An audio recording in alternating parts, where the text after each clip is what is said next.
What's up, guys? It's Ryan with the Packers Hub, and this is going to be a Packers versus Rams preview for the upcoming game this week. Bye week's over. I just did a podcast on my thoughts on where we are at the bye week, and it's pretty negative, most of it, but at the end, I do express that I'm very optimistic for this team. I do think that we can beat the Rams and the Patriots. I think there are signs showing that we're trending in the right direction. This team probably has more confidence than it did after the 49ers game. So I think there's some optimism to be had around this team. So looking at the Rams, and it was interesting to delve into the numbers and see how we compare with the Rams, because it's a lot closer than I would have thought and probably most of you guys think. So looking at total offense, just in yards, the Rams are number 1, the Packers are number 2. Total defense, the Rams are 14th, the Packers are 11th. Passing offense, the Packers are 2nd, the Rams are 4th. Rushing offense, the Rams are number 1, the Packers are number 16. And I have right here, get Aaron Jones the goddamn ball. Jesus Christ, holy fuck, we probably would have been top 10 if that were the case. We need to get him the ball more, and I expressed that in the podcast. Go listen to that. I went way more into depth. So now looking at the DVOA, which is the defense adjusted value over average, which basically ranks, so if we were to hang up 300 passing yards against the Ravens, that weighs a lot more in how good our offense is than if we put up 300 passing yards against the Bucs, who have a horrible pass defense, just a horrible defense in general. So they account for shit like that. So if you do better against good teams, then they put a higher weight on your offense ranking than if it were to be against a shit team. So looking at the defense in DVOA, our total is the Packers are 22, the Rams are 17th. Pass DVOA, the Packers are 15th, the Rams are 14th. In the run DVOA, the Packers are 28th and the Rams are 26th. I mean, the total, we're 5 spots off. The pass, 1 spot off. Run, 2 spots off. I mean, we're really close to being the same team in terms of defense. Their defense isn't all it's cracked up to be. I mean, Aaron Donald's a complete savage. I'm not going to take anything away from him. But, they got all these guys. They got Aqib Talib. They got Marcus Peters. They got Ndamukong Suh. They did a really good job bringing in all these star players. But at the end of the day, they're really not that much better in the advanced analytics department when looking at the numbers than the Packers. So we basically have the same defense. The offense in terms of DVOA isn't that much different. So you look at the total, the Rams are number 1, Packers are number 7. So 6 spots difference. Pass, the Rams are number 2, the Packers are 11th. Run, here's where it's really surprising. The Rams are number 1. That's not the surprising part. The Packers are 4th. How the fuck? I mean, probably because Aaron Jones is like a 6.3 average. How the fuck are we 4th in run DVOA? But I guess we are. So that's really interesting. But, same story. We're really close in terms of offense. And this is what I just said on my podcast. The Packers are 11th in terms of DVOA. Accounting for the quality of the yards against the quality of opponents. So you go back to total offense, the Packers are number 2. So you say, oh, the Packers got the second best offense in the league. No, that's fucking bullshit. Because you look at DVOA total, the Packers have the 7th best offense. And you look at their passing offense, we have the number 2 passing offense in all of football, but then we have the 11th in terms of DVOA. So that's what I was saying. These yards, these huge yards that Aaron Rodgers is putting up, you got the sense watching the game where if you weren't keeping track of the yards, it would be like, how the fuck did Aaron Rodgers end up with 450 yards this game? Like you don't even realize that he had that many. At the end of the game, you're probably like, what do he have? Like 270, 280 yards. And it's like 450. Like it does not seem. It seems like it comes out fucking nowhere. So, but all in all, the teams are really close. We're about roughly 6 spots away from them. In offense, and then defense 5 spots away. So we're not that far away in terms of talent when it comes to the Rams. And looking at advanced analytics, pretty goddamn close in terms of how we are as teams. So that should give you guys a little optimism on how we should perform with the Rams. And some more optimism, we're getting healthy. We're getting healthy this week. We're getting Jair Alexander back. Bashaud Breeland hopefully makes his debut. He was one of the most sought-after free agent cornerbacks. Ended up signing that 3-year, $24 million deal. Ended up getting voided because he had a non-football injury or something like that. And so waited a couple months. Then the Packers seemed he was healthy enough, and we signed him. So hopefully he makes his debut. We're going to be getting Randall Cobb and Geronimo Allison back. So a lot of things are pointing in the direction where if Mike McCarthy if he can stay default aggressive in his play calling, because if you notice, we fucking put up yards and points when we're down by 2 scores or 14, 17, 20 points. That's when we're like, all right, we're going all in. If we started the game that way, all right, we're going all fucking in right now. Then if we played the whole game that way, I think we put up a lot more points. And if we executed better in the red zone, which also the Rams, I have right here, the Packers need to finish in the red zone.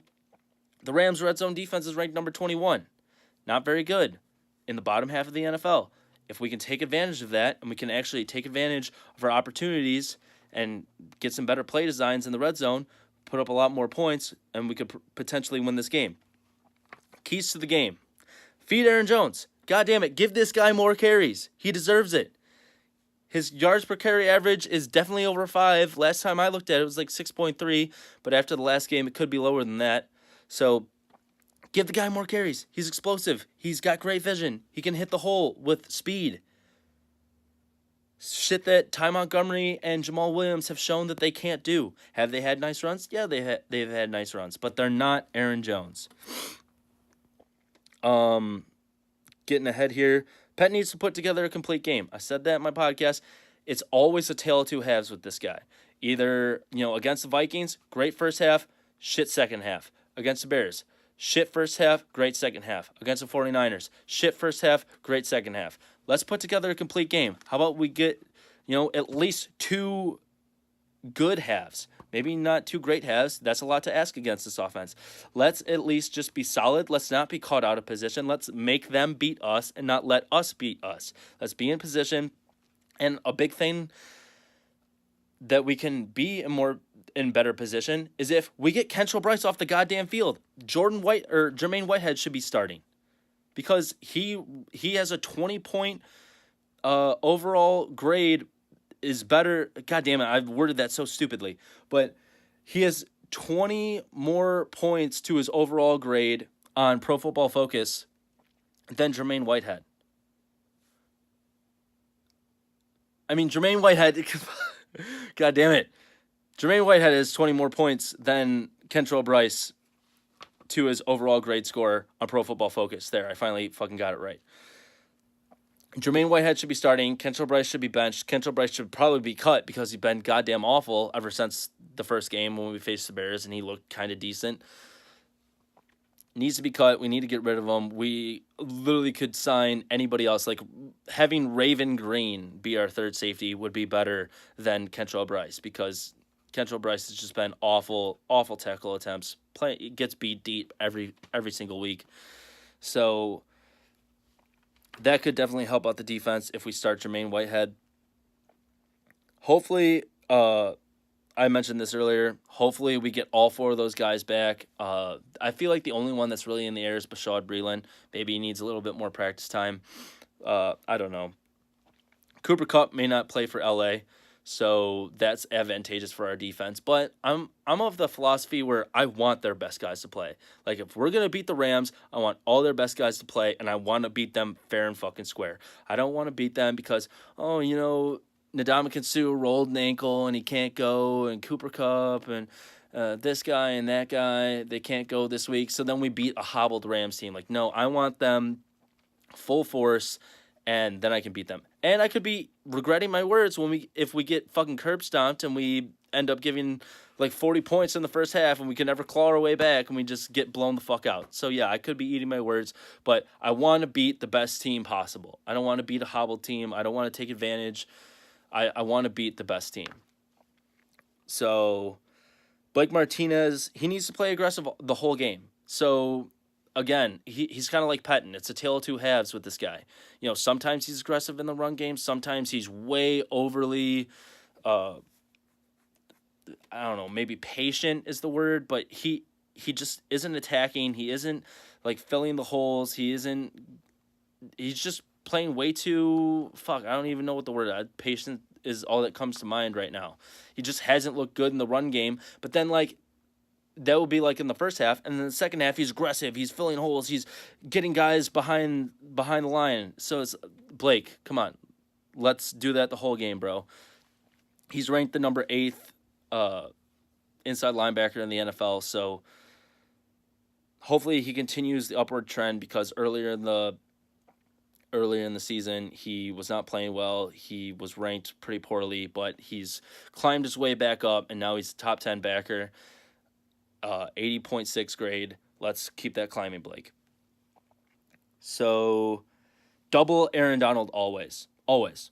I don't care what the fuck it is. I know Ndamukong Suh's a badass, but Aaron Donald is a complete game disruptor. He's a Khalil Mack. I'm of the opinion that Aaron Donald is the best defensive player in the NFL and maybe even the best player in the NFL. He is a complete savage. We need to double him always. Always, always, always keep him doubled. Corey Linsley and Byron Bell, always keep him doubled. Corey Linsley's been playing well. Byron Bell's been playing like dog shit. So we need to keep 2 on him always, or else he's going to be up our ass the entire game. So, like I said earlier, I'm strangely optimistic for this game. Looking at our DVOA rankings and the Rams, they're pretty comparable. And looking at the total yardage, very comparable. So, we're not that far off in terms of how we're executing on offense and defense. We're pretty close. I don't want to say we're the same team because their offense is obviously fucking legit. But on defense, we're pretty much the same defense in terms of DVOA rankings and all of that. The Pack are big underdogs in Vegas. There's a bunch of stories being written about this right now that we're 8.5-point underdogs, which is the biggest in Aaron Rodgers' career. And usually, that lights a fire, and we go out, we play a tough game. I know Zach Cruz compared this game to the Texans a few years back, where the Texans were undefeated and we were big underdogs, and we were coming in 2-3, and the Texans were 5-0 or something like that, and then we just blew the doors off of them.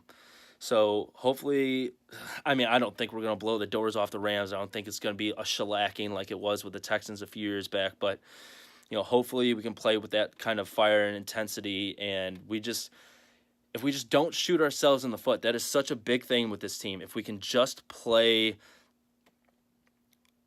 without getting our foot in our mouths or doing something stupid or playing undisciplined and getting a bunch of penalties, if we just find a way to limit that shit, we could stay in this game. We could potentially win this game.